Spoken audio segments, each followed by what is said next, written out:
Welcome to Middle School Math Made Easy, Simple Visual Math. Today we're going to continue solving inequalities and then graphing the solution. In the last video we solved a one-step inequality, and this is a two-step inequality. So we are going to solve the inequality just like we do equations. The only difference is that we are going to, when we get our answer here, we are going to have a new inequality that is solved, and we're going to bring down the symbol. And then we're going to write it here, the same symbol, and write our answer here, and we are going to graph the solution on the number line. So we are going to use a flowchart to help us, and you may know how to solve it without it, so you don't have to use a flowchart, but it's a good visual to help students who are struggling with solving inequalities or equations. We are going to solve this just like we solve an equation, and the only difference is at the end when we write the inequality and graph the solution. So we start by writing the variable, which is y here, and then we ask ourselves, what operation is being done to y? What do we see happening in the equation, in the inequality? And we see that y is being multiplied by 3, a number attached to a variable. The 3 is the coefficient attached to the variable y. It means to multiply. We don't write the multiplication symbol. So we have to write the times 3 here. And order is important, so you must put the times 3 first, because y is first being multiplied by 3. And then it says plus 20, so we must put the plus 20 second. Order is very important here. We don't put it in the proper order in the first flowchart, then we are going to solve in the wrong order and get the wrong solution. Let me fix that so it looks less sloppy. So now we are going to, before I just continue the flowchart, there's many ways to do this, but I'm going to do this now. I'm going to take the opposite of what's in this box, the operation, and we're going to put the opposite here, the inverse operation. The inverse and the opposite operation of multiplication is division. And the inverse operation, the opposite of add 20, is subtract 20. Now we're going to put the number that is by itself on the other side, over here and over here. Now we are ready to start solving. So we are going to do one step at a time. So this is a two-step inequality, so we need to do one step at a time. Now if you just put it into your calculator in one long sentence, you may get a wrong answer because the calculator might not be following PEMDAS. And the calculator will be following PEMDAS, and they will do the division first. We want to do the subtraction first. So we are going to follow this order. This is very important that you follow the order. It tells us to go this direction from the bottom all the way up. And the 11 is first. So we're doing 11, and then it tells us to subtract 20. So we're doing 11 minus 20. You cannot say, well, we can't do 11 minus 20, so I'm going to switch the order. You cannot switch the order. It says 11 minus 20, that's what you need to do, 11 minus 20. And yes, we're going to get a negative number. Now in middle school we use negative numbers, so we get negative 9. Now you might want to write the negative 9 down over here so you know what to put in the calculator next. So we have negative 9. I don't know if you can see that. Let me get a different...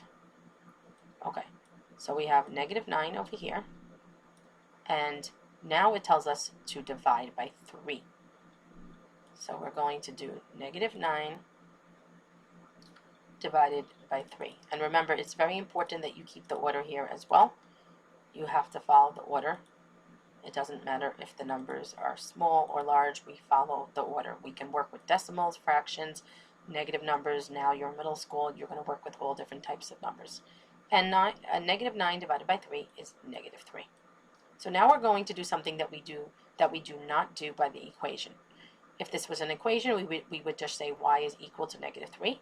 But this is not an equation. This is an inequality. So we are going to take the same inequality symbol, and we're going to put it here. This is greater than or equal to.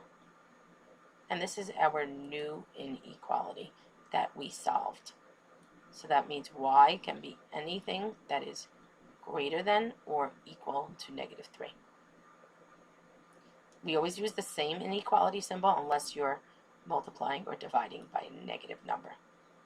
So here I'm going to take this inequality, which represents all the solutions, and I'm going to rewrite it here so I can see it clearly. So this is part of my answer that y can be any number greater than or equal to -3. And some of you might understand what this means and understand how to fill this out. What are some solutions here that y can be? And we still need to, and some of you might need the visual, but we still need to graph it, be able to graph the solution on the number line. We are going to start by doing an open or closed circle. Some of you may know already that if it says or equal to, it means closed circle. If you don't know and you need help, you can use this chart. And this chart can only be used when the variable is on the left side, like it is here, and the numbers on the right side, and there is an inequality symbol in between. So I'm going to find this inequality symbol in this chart, and I see it right here. And I'm going to ignore everything else in the chart,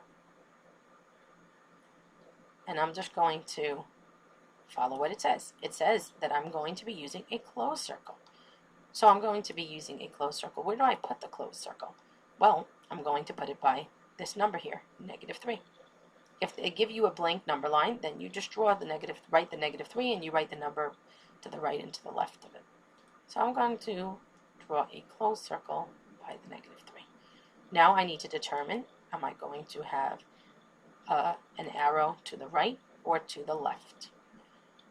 So some of you may know this already, how to do it. And another way to remember, if you don't know, is the arrow is already facing this direction, so that's the direction we're going to do. Or another way that you know this is you can look at this chart and you see here this symbol shows us that we are shading it this direction. And what does this mean? Well, this means all the parts, the numbers that are shaded in, all the numbers that are in the shaded area, they are part of the solution. Y can be equal to that number. So y can be -3 because it's a closed circle.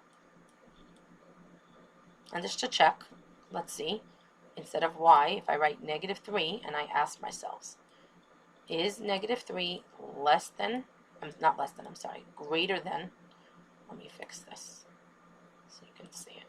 Is -3 greater than or equal to -3?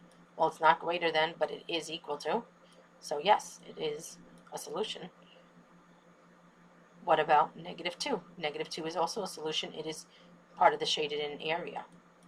And all the numbers, this arrow here means that all the numbers in this direction, as you continue on the number line forever and ever, they are part of the solution. So for example, 100, if I continue, I'm going to have 0, and then 1, 2, 3, 4, 5, and all the way to 100.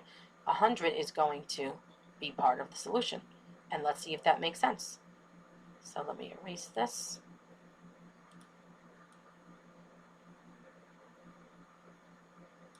Oh, I shouldn't have erased that. Okay. So let's see. 100 instead of y, I'm going to put 100, and I'm going to ask myself, is 100, let me put the question mark here, is 100, true or false, is 100 greater than or equal to -3? So it is not equal to, but it is greater than. A positive number is always greater than a negative number, so yeah.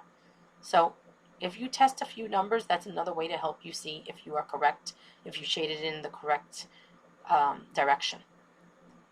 Hope this was helpful.